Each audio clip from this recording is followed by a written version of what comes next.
आणि जगाच्या पाठीवर आमच्या विशेष बुलेटिनमध्ये आता पाहूयात आंतरराष्ट्रीय घडामोडी। या बुलेटिनच्या सुरुवातीला एक धक्कादायक बातमी आहे केनियामधून। कोस्टल केनियामध्ये एका पाद्रीवरती ठेवलेल्या अंधविश्वासामुळे 39 जणांनी आपले प्राण गमावलेत। जमिनीचं उत्खनन आणि तपासणी सुरू आहे। पाद्रीची मालकी असलेल्या जमिनीच्या उत्खननादरम्यान आतापर्यंत 39 मृतदेह बाहेर काढण्यात आलेत आणि आपल्या अनुयायांना आमरण उपोषण करण्यास प्रवृत्त केल्याप्रकरणी या पाद्रीला अटक करण्यात आली आहे। पास्टर पॉल मॅकेन्झी याच्या जमिनीवरती अजून काही कबरी खोदणं बाकी आहे। पाद्री पॉल मॅकेन्झी याला 14 एप्रिलला या संदर्भात अटक झाली होती। मालिंदी सब काउंटी पोलीस प्रमुख जॉन केम्बोईंनी या तपासाविषयी माहिती दिली।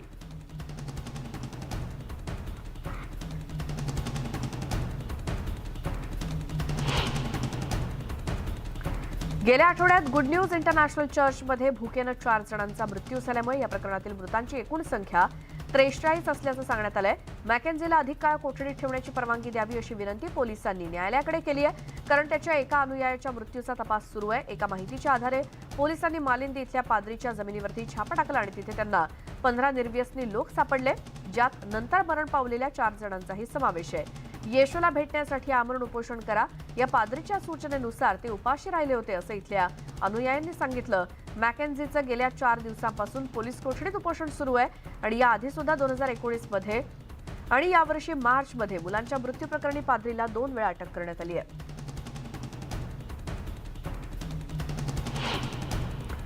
सुदानच्या ओमदुरान शहरामध्ये बॉम्ब हल्ला आणि रॉकेटच्या भडीमारामुळे एका इमारतीची पडझड झाली आहे आणि या दुर्घटनेमध्ये एका व्यक्तीचा मृत्यू झालाय तर अन्य एक जण जखमी झालाय। गोळीबारामुळे अनेक वस्तूंचं नुकसान झालंय असं नागरिकांनी सांगितलं।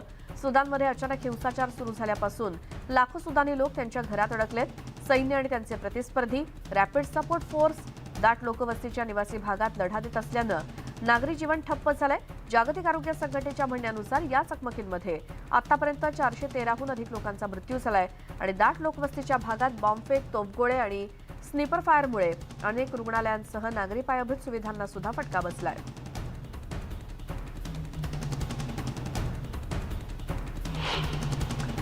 सुदानमधून बाहेर काढण्यात आलेल्या शेकडो लोकांना घेऊन जाणारी 4 लष्करी विमानं सोमवारी पहाटे अम्मानमधील लष्करी विमानतळावरती उतरली।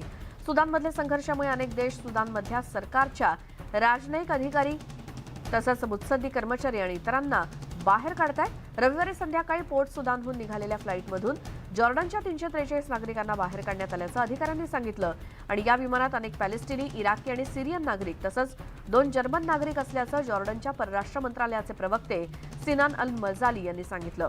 रॅपिड सपोर्ट फोर्सेस किंवा RSF म्हणून ओळखल्या जाणाऱ्या सुदानी सशस्त्र दल आणि शक्तिशाली अर्धसैनिक गट यांच्यातील लढाईत 264 नागरिकांसह 420 लोक ठार झालेत तर 3700हून अधिक जण जखमी झालेत। जनरल अब्देल फताह बुरहान यांच्या नेतृत्वाखालील सुदानी सैन्य आणि जनरल मोहम्मद हमदान डगालो यांच्या नेतृत्वाखालील RSF यांच्यातील सत्ता संघर्षानं सुदान होरपळून गेलंय।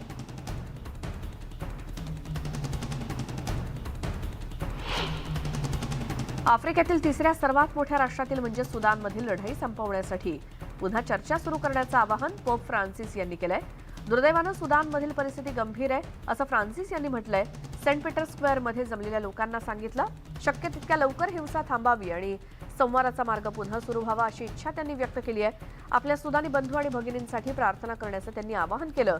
जनरल अब्देल फताह बुरहान यांच्या नेतृत्वाखालील सुदानी सैन्य आणि जनरल मोहम्मद हमदान डगालो यांच्या नेतृत्वाखालील रॅपिड सपोर्ट फोर्स निमलष्करी गट यांच्यात 15 एप्रिलपासून हा संघर्ष सुरू आहे।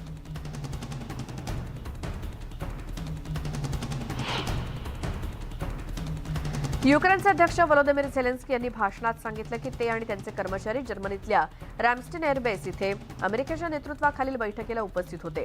युक्रेनला शस्त्र आणि इतर उपकरणं वितरणात समन्वय साधण्याच्या प्रयत्नात संपूर्ण युरोप आणि देशात जगभरातील संरक्षण नेते हवाई तळावरती जमले होते। US संरक्षण सचिव लॉयड ऑस्टिन यांनी घोषणा केली की त्यांचा देश युक्रेनला सैन्याच्या येत्या आठवड्यात अब्राम टँक कसं वापरावं, त्याची देखभाल कशी करावी याचं प्रशिक्षण सुरू करेल, कारण ते युद्धभूमीवरती आणण्याच्या प्रयत्नांना गती देत आहेत। मे महिन्याच्या अखेरीस जर्मनीतील ग्रॅफेनबोहर ट्रेनिंग एरियामध्ये 31 टँक पोहोचणार आहेत।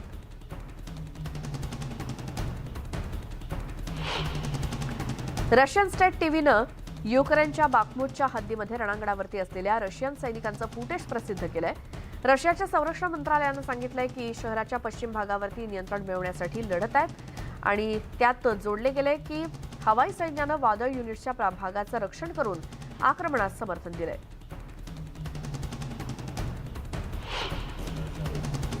असोसिएटेड प्रेस छायाचित्रकार इव्गेनी मालोलेटका यांनी रशियन हल्ल्याच्या गोंधळामध्ये युक्रेनियन शहरातील मारियोपोल येथील प्रसूती रुग्णालयाच्या उद्ध्वस्त मैदानातून गर्भवती महिलेला घेऊन जाणाऱ्या आपत्कालीन कामगारांच्या प्रतिमेसाठी वर्षातील वर्ल्ड प्रेस फोटोचा पुरस्कार जिंकलाय. प्राणघातक जखमी महिलेची प्रतिमा आणि तिचा डावा हात तिच्या रक्ताळलेल्या ओटीपोटावरती आहे असा युक्रेनियन छायाचित्रकाराचा 9 मार्च 2022 रोजीचा फोटो युद्धाच्या सुरुवातीला पूर्वेकडील बंदर शहरात रशियाच्या क्रूर हल्ल्याची भीषणता स्पष्ट करतोय. 32 वर्षीय महिला इरिना कॅलिनिना हिचा मिरोन नावाच्या निर्जीव बाळाला तिनं जन्म दिल्यानंतर अर्ध्याच तासात मृत्यू झाला होता.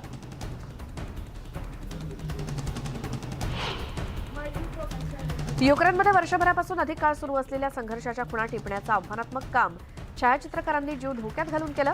असोसिएटेड प्रेसचे छायाचित्रकार इव्गेनी मालोलेटका यांनी काढलेल्या एका छायाचित्राला वर्ल्ड प्रेस फोटो पुरस्कार लाभलाय. रशियाच्या हल्ल्यात युक्रेनचं शहर मारियोपोलमध्ये एक फोटो जगभरात पोहोचला. उद्ध्वस्त झालेल्या प्रसूती रुग्णालयातून गर्भवती महिलेला आपत्कालीन सेवेतले कामगार घेऊन जात असलेला हा फोटो आहे. इव्गेनी या युक्रेनियन छायाचित्रकारानं 9 मार्च 2022 हा फोटो काढला आणि गंभीर जखमी गर्भवतीची अवस्था पाहून जगाला युक्रेन युद्धाची दाहकता कळली. रविवारी युक्रेनचे राष्ट्राध्यक्ष व्लादिमीर झेलेन्स्की यांनी रविवारी देशाच्या पूर्वेला रशियन सैन्यासोबत सुरू असलेल्या भीषण लढाईत युक्रेनियन सैनिकांचे त्यांच्या कामगिरीबद्दल आभार मानले. बाखमुतजवळ शत्रूचा विनाश केल्याबद्दल धन्यवाद असं झेलेन्स्की यांनी देशाला संबोधित करताना आपल्या व्हिडिओतून हवाई आक्रमण दलाच्या सदस्यांचे आभार मानले. झेलेन्स्की यांनी युक्रेनियन लोकांना सध्या रशियाशी लढत असलेल्या सैनिकांचा आदर आणि पाठिंबा देण्याचं आवाहन केलंय, तर देशातील इतर भागात शांततेचा विश्वास व्यक्त केलाय. तसंच त्यांनी म्हटलंय की महत्त्वाच्या आंतरराष्ट्रीय कार्यक्रमाची तयारी आम्ही करतो आहोत, ज्यामुळे देशाला अधिक बळकट व्हायला मदत होईल आणि सैन्याला अधिक शस्त्र प्रदान करण्यात सुद्धा मदत होईल.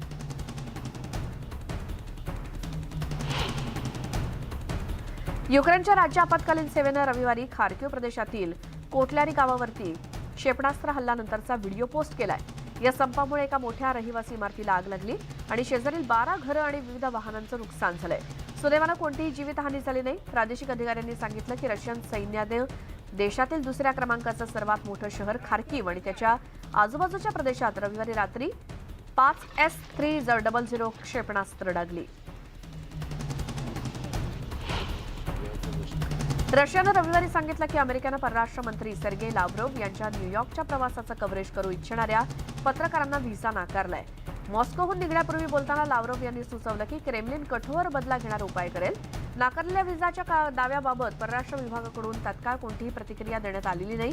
सुरक्षा परिषदेच्या अध्यक्षपदी रशियाच्या अध्यक्षपदासाठी संयुक्त राष्ट्रांमध्ये लाव्हरोव्ह यांची उपस्थिती कव्हर करण्याचं या पत्रकारांचं उद्दिष्ट होतं. सर्बिया आणि हंगेरीच्या नेत्यांनी सर्बियन लष्करी सराव पाहिला. युक्रेनमधील युद्ध आणि बाल्कनमधील तणावाच्या दरम्यान प्राणघातक फायर पॉवरचं प्रदर्शन करण्यात आलं.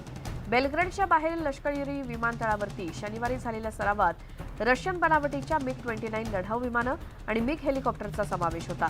सर्बियाच्या लष्करी उभारणीमुळे देशातील काही शेजारी देशांमध्ये चिंता निर्माण झाली आणि त्यामुळे 1990च्या दशकात रक्तरंजित युद्धात गुंतलेल्या प्रदेशातील नाजूक शांतता धोक्यात येऊ शकते.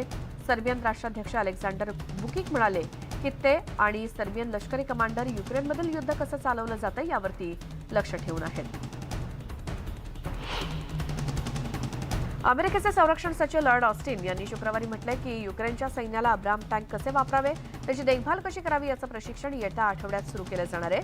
या पाठीमागे अमेरिकेला या सैन्याला युद्धभूमीवरती पुन्हा एकदा ताकदीनं समोर आणायचे. युक्रेनला शस्त्र आणि इतर उपकरणं वितरणामध्ये समन्वय साधण्यासाठी सुरू असलेल्या प्रयत्नात युरोप आणि जगभरातील संरक्षण अधिकारी जर्मनीतील रॅमस्टीन एअरबेस इथे भेटत असताना हा निर्णय घेण्यात आलाय. अधिकाऱ्यांचं म्हणणं आहे की मे महिन्याच्या अखेरीस 31 टँक ग्रॅफेनबोहर ट्रेनिंग एरियामध्ये येतील आणि काही आठवड्यानंतर सैन्यानं प्रशिक्षण सुरू केलं जाईल. प्रशिक्षण सुमारे 10 आठवडे चालेल. पीटर्सबर्गमधील 3 ज्यू मंडळी अजूनही न्यायाच्या प्रतीक्षेत आहेत. मायर्स हा पीटर्सबर्ग सिनेगॉग हत्याकांडात 11 उपासकांचा मृत्यू झाला होता. 27 ऑक्टोबर 2018 रोजी ट्री ऑफ लाईफ सिनेगॉग इमारतीमध्ये ही घटना घडली होती. ज्यू पीटर्सबर्गच्या मध्यभागी असलेल्या स्क्विरल हिल परिसरात झालेला हा नरसंहार युनायटेड स्टेट्सच्या इतिहासातला सर्वात प्राणघातक हल्ला होता आणि 24 एप्रिल रोजी संशयितांच्या दीर्घ विलंबित फेडरल खटल्यात ज्युरी निवड सुरू होणार आहे. यात काही सदस्यांना साक्ष देण्यासाठी बोलावलं जाऊ शकतं. सॉल्ट लेक सिटीच्या ड्रेपरमध्ये पहाटेच्या सुमारास टेकडीच्या काठावरती असलेली घरं कोसळली. यापूर्वी ती मोडकळीस आली आहेत म्हणून त्यातील रहिवाशांना दुसरीकडे हलवण्यात आलं होतं. 6 महिन्यांपूर्वीच रहिवाशांना बाहेर काढण्याचे आदेश देण्यात आले होते आणि अधिकाऱ्यांचं म्हणणं आहे की घरं सरकल्यामुळे आणि पाया तुटल्यामुळे घरं धोक्यात आली आहेत. यानंतर सुरक्षेच्या कारणास्तव जवळपासची आणखी 2 घरं रिकामी करण्यात आली. सर्वोच्च न्यायालयानं गर्भपाताच्या सामान्य पद्धतीमध्ये वापरल्या जाणाऱ्या औषधासाठी महिलांचा प्रवेश संरक्षित केलाय. खटला चालू असताना खालच्या न्यायालयाचे निर्बंध नाकारलेत. न्यायमूर्तींनी शुक्रवारी बायडन प्रशासन आणि न्यूयॉर्क स्थित डेन्को लॅबोरेटरीज मिफेप्रिस्टोन या औषधांची निर्मिती करणारी आपत्कालीन विनंती मंजूर केली आहे आणि ते खालच्या न्यायालयाच्या निर्णयावरती अपील करतायत, ज्यामुळे मिफेप्रिस्टोनची अन्न आणि औषध प्रशासनाची मान्यता रद्द होईल आणि हे औषध 2000 पासून यूएसमध्ये वापरासाठी मंजूर केले गेले आणि 5 दशलक्षाहून अधिक लोकांनी ते वापरलंय. चंद्र, मंगळ आणि इतर दूरच्या भागाच्या भौगोलिक भूप्रदेशाचं अनुकरण करण्यासाठी डिझाईन केलेल्या कोर्ससाठी मानव सक्षम रोवर्स चालवण्याचा प्रयत्न करण्यासाठी जगभरातील शेकडो विद्यार्थी एकत्रित आले. नासानं आयोजित केलेल्या 2 दिवसीय स्पर्धेत 16 देशातील 48 संघांचा समावेश होता. डिस्ट्रिक्ट ऑफ कोलंबिया आणि पोर्तोरिको तसंच Bolivia, Brazil, Colombia, Dominican Republic, Bharat, Mexico, Peru आणि सिंगापूर या देशांचा यात समावेश होता. अमेरिकेच्या दक्षिणेकडील अलाबामा राज्यातील डेडेव्हिल या छोट्याशा शहरात शनिवारी रात्री एका वाढदिवसाच्या पार्टीत गोळीबार झाला. यातले पीडित आणि त्यांच्या कुटुंबियांना मदतीसाठी स्थानिक रहिवाशांनी पुढाकार घेतला.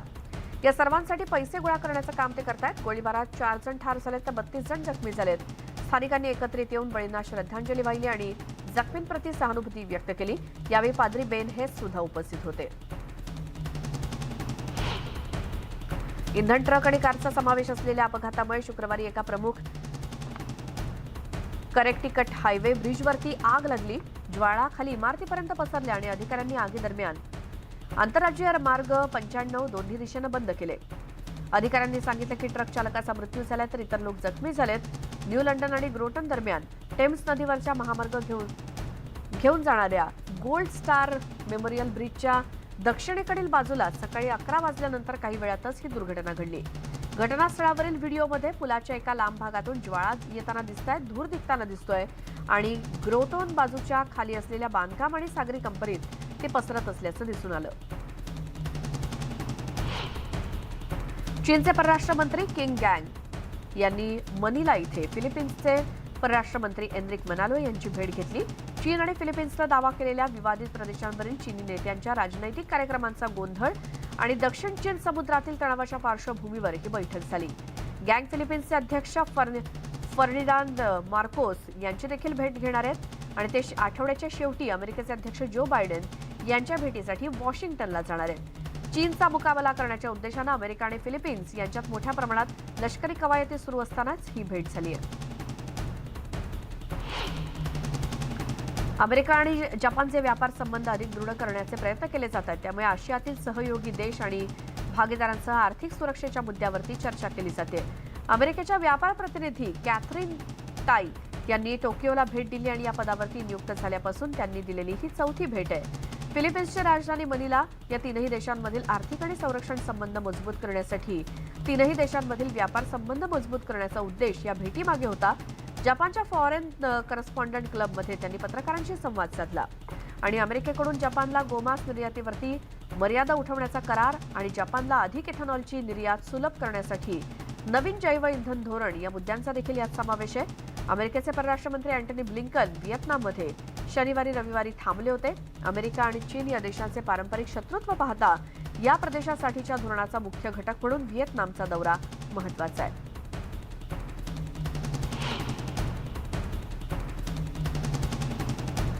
अमेरिकेतल्या कॅलिफोर्नियामधील डिझनीलँड इथे एक मोठी दुर्घटना घडली. जंगल सफारी शो दरम्यान भीषण आग लागली होती. मात्र या अपघातात कोणतीही जीवितहानी किंवा जखमी झाल्याचं वृत्त नाही.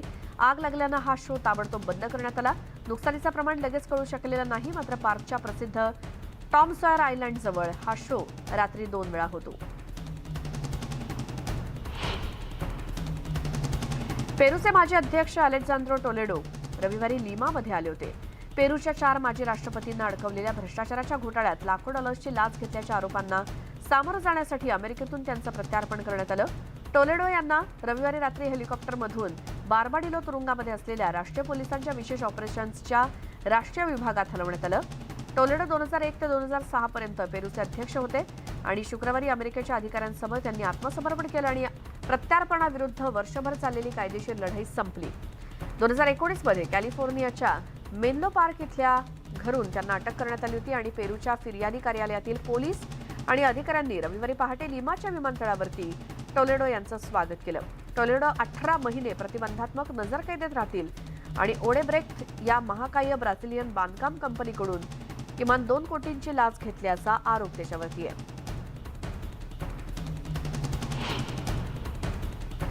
पाकिस्तानच्या प्राणी संग्रहालयातल्या एका आजारी हत्तीणीचा मृत्यू झाला. या महिन्याच्या सुरुवातीला आंतरराष्ट्रीय पशुवैद्यकांनी तिच्यावरती उपचार केले होते असं देखील अधिकाऱ्यांनी सांगितलं. 17 वर्षीय नूरजहाला 3 हत्तींसोबत कराचीत आणण्यात आलं होतं. झाडावरती डोकं टेकून उभं राहण्यासाठी धडपडत असलेला तिचा व्हिडिओ चर्चेत होता. प्राणी संग्रहालयामध्ये तिच्या केअरटेकरना सुद्धा अश्रू अनावर झाले आणि तिची काळजी घेण्यासाठी सर्व कर्मचारी रात्रंदिवस मेहनत घेत होते. कराची प्राणी संग्रहालय आणि सफारी पार्कचे संचालक कंवर अय्यूब यांनी म्हटलं, नूरजहाला सांधेदुखीसह आरोग्याच्या अनेक समस्या होत्या आणि ऑस्ट्रियन प्राणी संस्था 4 पॉजच्या 8 सदस्यांच्या टीमनं एप्रिलच्या सुरुवातीलाच क्रेन आणि फायर ट्रकच्या मदतीनं तिच्यावरती एक जटिल प्रक्रिया सुद्धा पार पडली होती.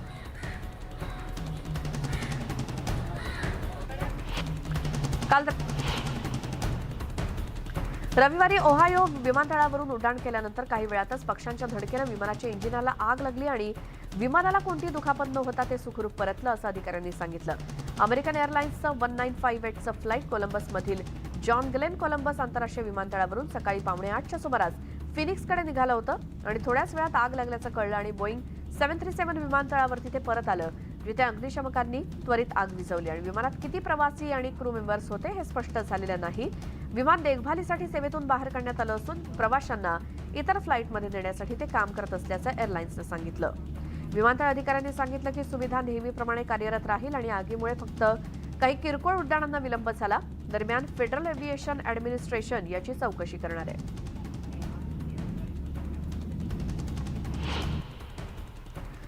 शनिवारपर्यंत गेल्या 7 दिवसात 73,873 नवीन कोरोना रुग्णांची नोंद झाली. भारतातील सध्याची कोविड लाट कमी होण्याची चिन्ह दिसत आहेत.